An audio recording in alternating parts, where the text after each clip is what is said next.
Capítulo 9. Una carta viva. Cristo es la tierra. El Cristo que tenemos en el Espíritu es un Cristo rico, maravilloso, poderoso y hermosamente glorioso. Ahora bien, si así es el Cristo que vive en nuestro espíritu, ¿por qué tenemos tantos problemas? ¿Por qué todavía estamos luchando con la inconstancia, con la tristeza, con las peleas en la pareja, con los problemas en el trabajo? ¿Por qué tenemos escasez de Cristo? Sin embargo, que Cristo aumente no significa que no vamos a tener problemas, sino que los vamos a vencer por el Cristo aumentado que vive en nosotros. Entonces, si un problema nos derriba, es por el poco Cristo que tenemos. Por eso, es importante aceptar esto y decirle: Señor, te necesito. Yo creo que tengo mucho de ti, pero la realidad me muestra que tengo muy poco. Quiero más de tus riquezas. Las riquezas están mencionadas en los 66 libros de la Biblia. En cada página hay riquezas de Cristo escondidas. Siempre pensé que Dios sacó a Israel de Egipto para llevarlo a la tierra prometida con el objetivo de que trabajaran y vivieran bien. Sin embargo, cuando leemos sobre la tierra prometida, vemos que la Escritura da una descripción sumamente detallada de la misma.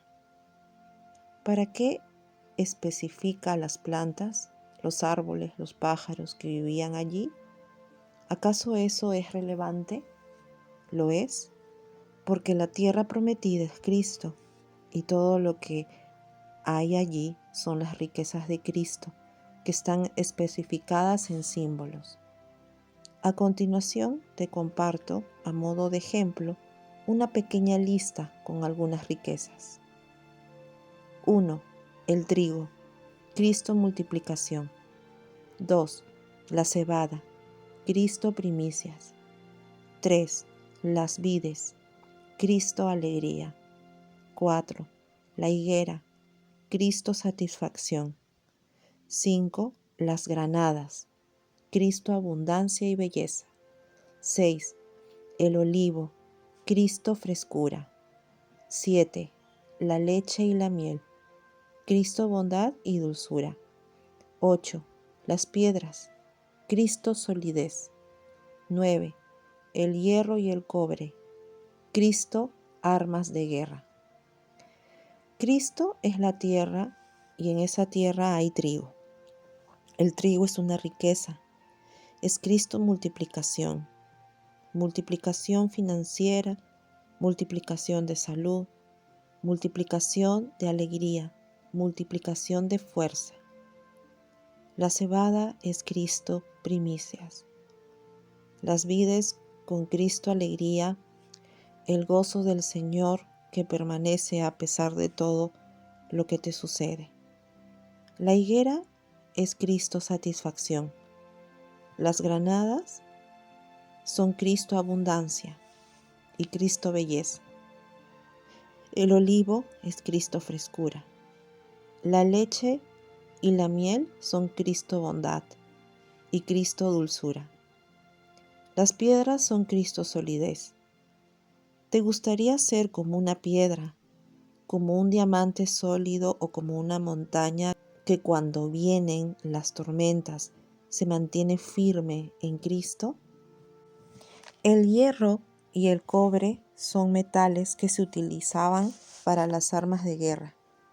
Estoy seguro de que te complacería que Cristo, guerra, se levante y batalle contra la enfermedad, las deudas, las adicciones, la depresión, la vejez. Qué poco de las incontables riquezas de Cristo hemos experimentado. Me crié en una iglesia donde hablar de experiencia era pecado. Nos decían que debíamos ir a la palabra, morir y nada más. Pero si vamos a la palabra y no la experimentamos, lo único que tenemos es un cúmulo de frases, un discurso celestial vacío, sin experiencia. Quizás decimos, Cristo es mi alegría, pero no tenemos un testimonio para compartir de cómo Cristo se manifestó en nuestra vida de esa manera. Entonces, lo que Dios está diciendo en este pasaje es, yo les di el nombre, ellos sabían que yo era Jehová, pero nunca me habían experimentado en esa riqueza. Es por eso que necesitamos pedirle al Señor, Padre, quiero tener una experiencia con cada riqueza. Quiero ser como el Hijo pródigo y experimentar el Cristo anillo, el Cristo calzado, el Cristo vestido, el Cristo fiesta. Quiero experimentar y fortalecerme con las riquezas de Cristo. En la antigüedad, el Señor venía sobre las personas como poder. Bajaba y luego se iba. Luego llegó el periodo del Evangelio. Al respecto, hay personas que dicen, ¿cómo me gustaría haber estado en la época de Jesús? Haber caminado con Él. Sin embargo, a mí no. Jesús estaba al lado de ellos, pero después se iba y ya no los veían. Nosotros somos privilegiados porque ya Cristo no viene y se va, ni lo tenemos al lado, lo tenemos viviendo dentro de nosotros las 24 horas del día, los 7 días de la semana. Nosotros podemos ir a Él, tocarlo, gustarlo, disfrutarlo, experimentarlo, cuando queramos, las veces que queramos. La palabra afirma, no se dormirá el que te guarda. Y el salmista expresa, de madrugada te buscaré, de día y de noche, en las buenas y en las malas. Todo lo podemos en Cristo. Somos los más privilegiados de toda la historia, porque el Señor no viene y se va, ahora vive dentro de nosotros. Además, mientras en el Antiguo Testamento debían obedecer para tener su poder, nosotros solo debemos morir a lo nuestro para que Cristo se exprese. Cristo es el contenido. Veamos lo que dice el apóstol Pablo con respecto a este tema en 2 de Corintios 3, del 2 al 3. Nuestras cartas sois vosotros, escritas en nuestros corazones, conocidas y leídas por todos los hombres, siendo manifiesto que sois carta de Cristo, expedida por nosotros, escrita no con tinta, sino con el Espíritu de Dios, vivo, no en tablas de piedra, sino en tablas de carne del corazón. Somos una carta viva de Cristo, una carta que se está escribiendo. Cada renglón es una experiencia con una riqueza de Cristo. Cada vez que lo experimentamos, Cristo nos escribe. Por eso, si no tienes experiencias con Él, eres una carta en blanco. Y si tuviste 2 experiencias, la carta se lee en segundos. Cristo maravilloso. El Señor me sanó, por ejemplo, y eso es todo. Sin embargo, si le decimos, Señor, quiero verte, tocarte cada día, la carta se escribe, se escribe, se escribe y se escribe hasta convertirse en 1, 2, 3, 10 tomos enormes como de enciclopedia. Seremos tomos de cartas vivientes con las experiencias que tenemos en el Señor. Cada experiencia que tienes con Él es un renglón que Él escribe, y no te escribe con tinta común, sino con tinta celestial, porque es el Espíritu Santo quien escribe. Ahora bien, ¿qué es lo que escribe? ¿Cuál es el contenido de la carta? El contenido es Cristo. El único tema que se desarrolla es Cristo. y cada renglón es una experiencia. Esta es la razón por la que afirmo que me crié equivocadamente, ya que me enseñaron que las experiencias eran malas. Yo era como una hoja vacía, pero ahora sé que tenemos que experimentar al Señor, tener experiencias personales con Él y con sus riquezas. Esas experiencias, asegura Pablo, no pueden esconderse. Las leerán tus hijos en tu trabajo, tus amigos y aún tus enemigos. No hay manera de que no se lean, porque están escritas con tinta divina, con la tinta de la sangre de Cristo. Pablo escribió 14 cartas. El apóstol tenía tanto de Cristo en él que cuando leemos sus cartas, lo que realmente estamos viendo es a Cristo. Pablo dice: gozaos en el Señor. Otra vez os digo, gozaos. Y es Cristo quien está hablando a través de él. Pablo estaba lleno de Cristo y sus cartas y experiencias son tan gloriosas que Dios las ha incluido como palabra divina. Y hoy nosotros nos nutrimos de esas palabras y experiencias del apóstol. Entonces, no se trata solo de escuchar enseñanzas, sino de experimentar a Cristo. Puedes saber muchas cosas, pero ¿cuánto has experimentado de todo esto? Puedes tener conocimientos sobre el altar, pero ¿puedes compartir una experiencia personal de esta mañana?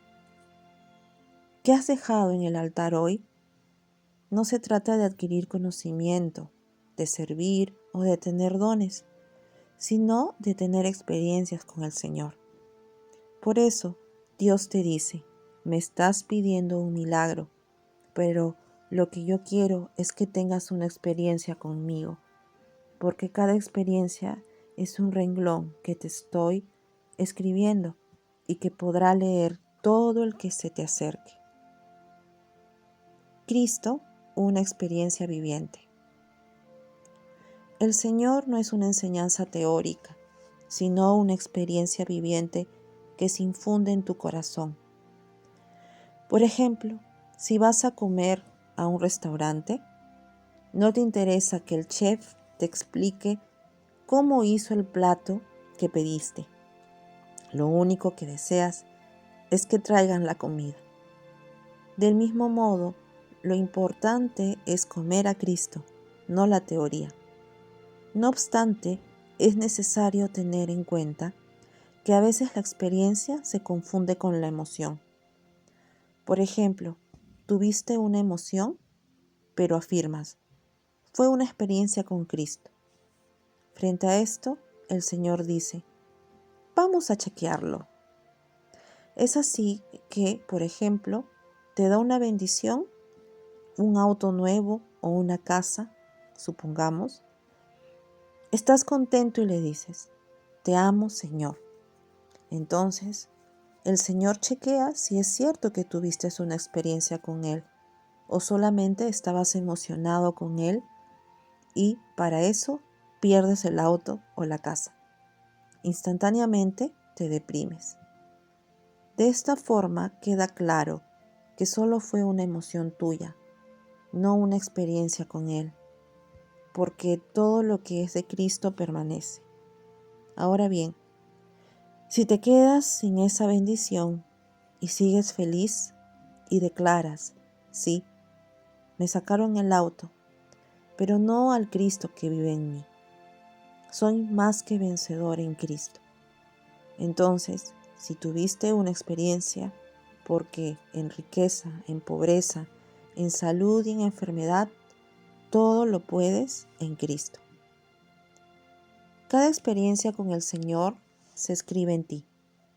Tienes que ser una carta extensa, con miles de testimonios y milagros. Todos somos escritores. Dios nos escribe con la experiencia y nosotros podemos escribirle al otro. Es decir, yo puedo escribir en tu hoja y tú en la mía, hablando.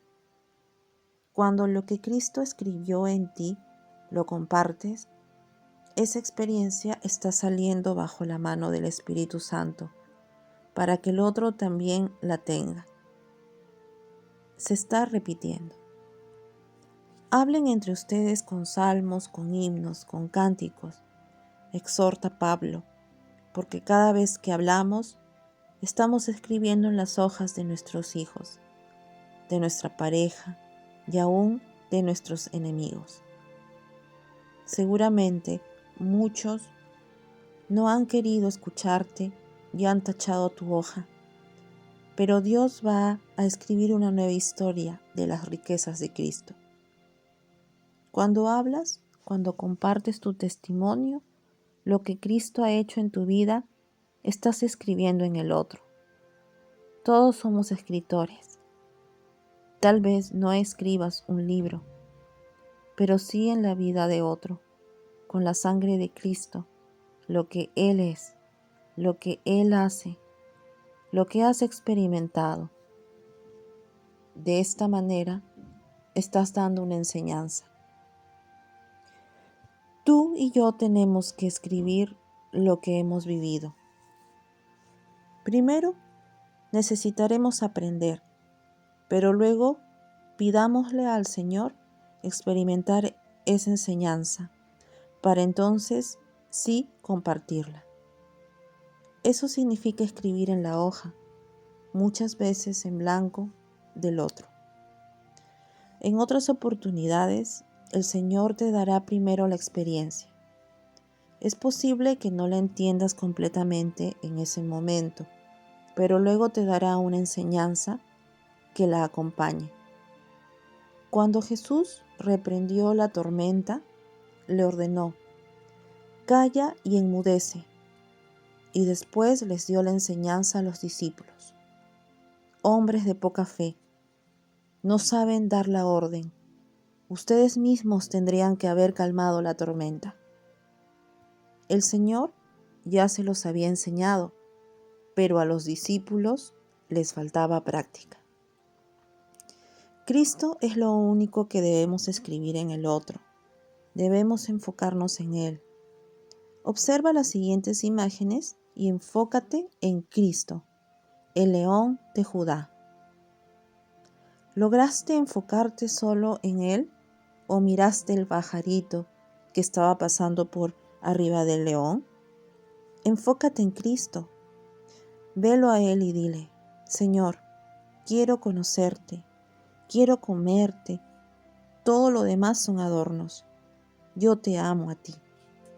Cada experiencia que tienes con Él es como si Él la escribiera en ti. Cuando abres tu corazón y compartes estas experiencias, Él las escribe también en los corazones de otros. No se trata de dar enseñanzas o palabras de aliento, sino de compartir lo que Él es para ti en lo más profundo de tu ser. Por ejemplo, yo puedo contarte sobre mi padre, que solía arreglar zapatos cuando vino de Grecia. En 30 años nunca se tomó vacaciones. Esta historia puede traer lágrimas a tus ojos, pero eso no sirve. Lo importante es escribir en el corazón, en el espíritu del otro, lo que Cristo significa en tu vida. Esto es lo que realmente importa. Parte práctica. Cuando salimos a hablar, a escribir en la hoja de otros, podemos encontrarnos con diferentes tipos de personas. Gente perdida. La gente perdida es la que habla de todo menos Cristo.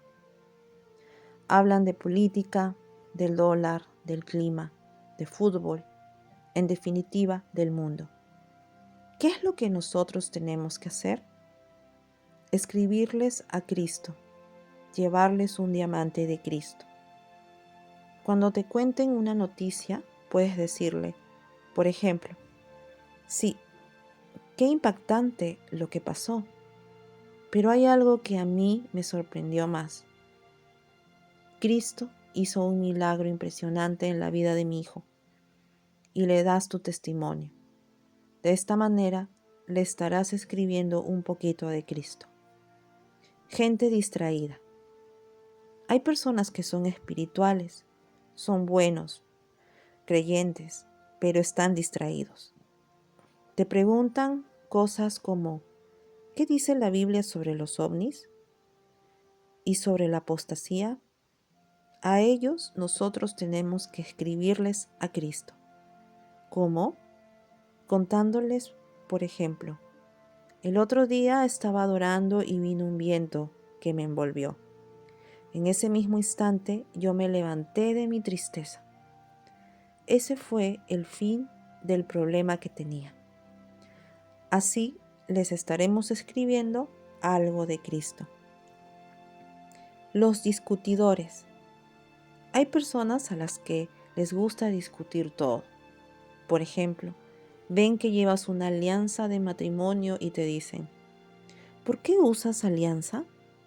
¿Dónde dice la Biblia que hay que usar alianza? Tal vez puedes explicarles que es un símbolo, pero con los años he aprendido que las explicaciones no sirven en absoluto. Nunca discutas con los discutidores, simplemente muéstrales a Cristo. Los desinteresados. A los desinteresados no les interesa la riqueza de Cristo, las cosas del Señor. ¿Qué tenemos que hacer con ellos? Como en los otros casos, tenemos que mostrarles al Señor. Sin indagar mucho, suéltale al Señor, enséñale a ir al altar o a dar la orden, o cuéntale un testimonio tuyo.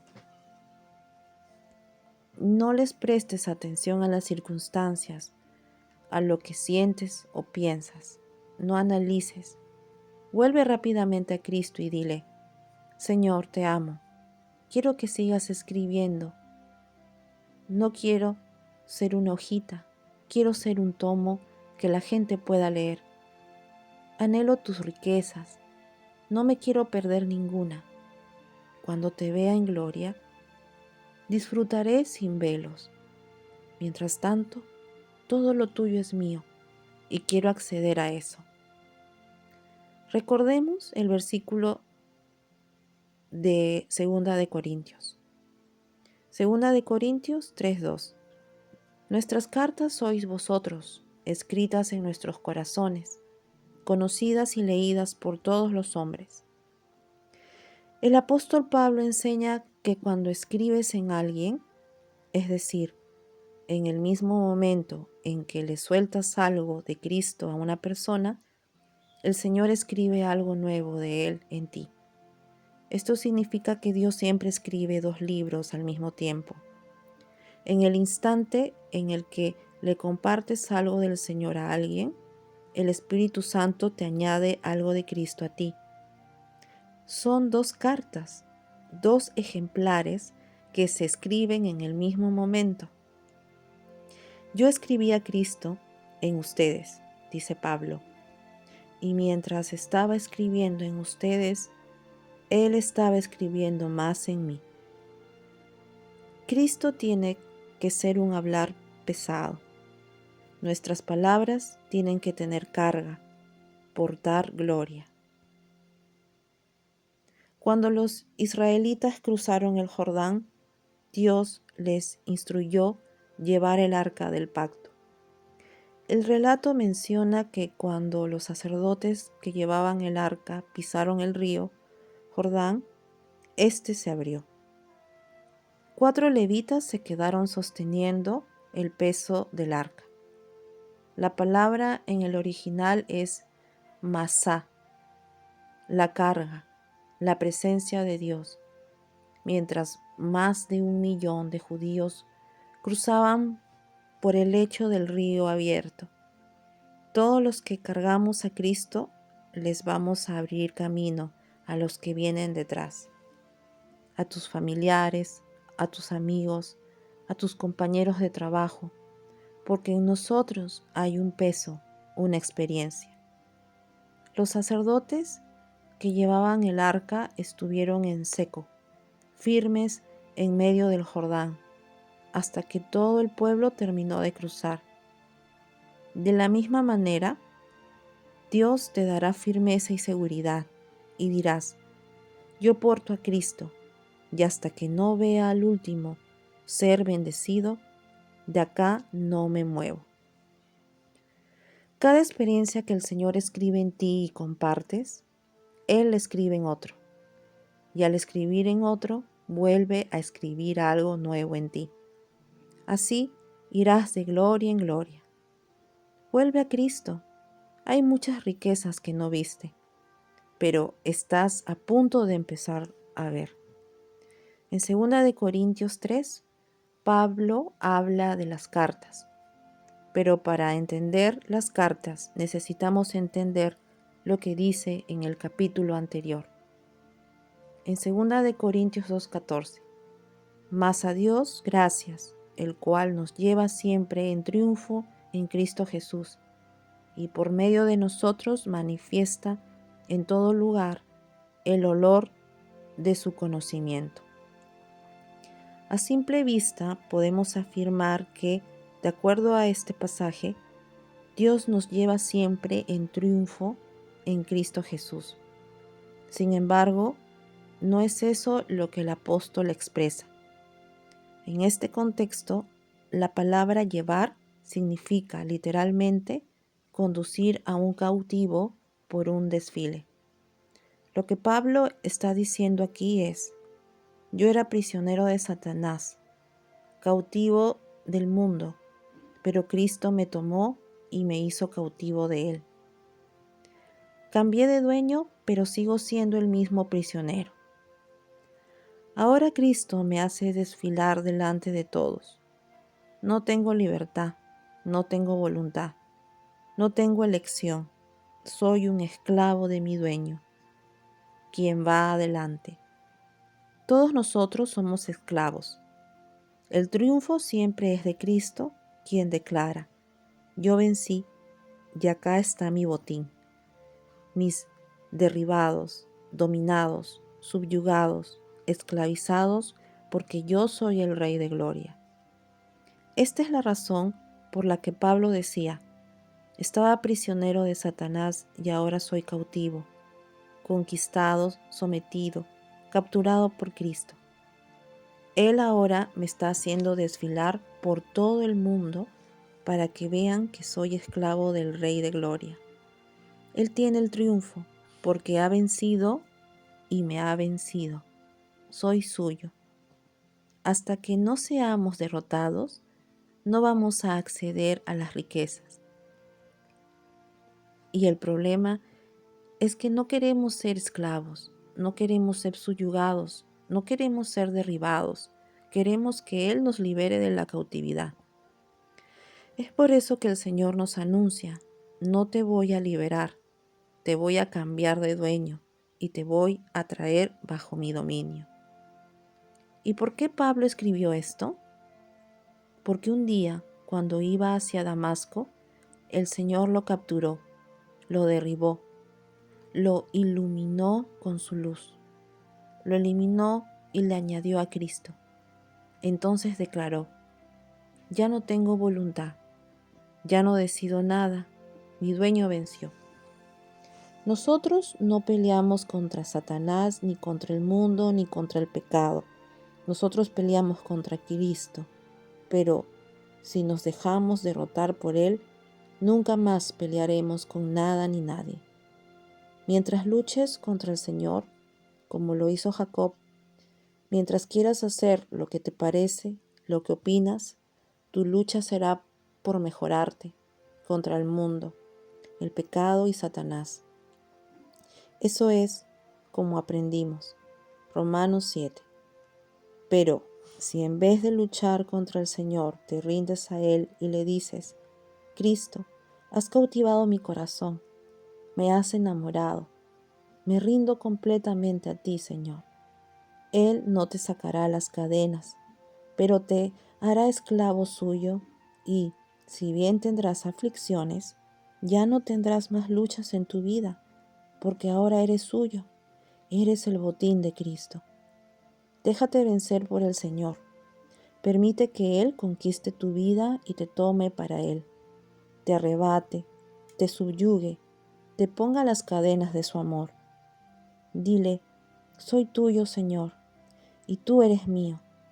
Hazme desfilar en este mundo, que todos vean que ya fui conquistado, que pagaste en la cruz del Calvario por mí, que me compraste con tu sangre por amor, que moriste por mí y al derramar tu sangre me has libertado, me has perdonado, me has bendecido, me has ungido y me has dado todas tus riquezas.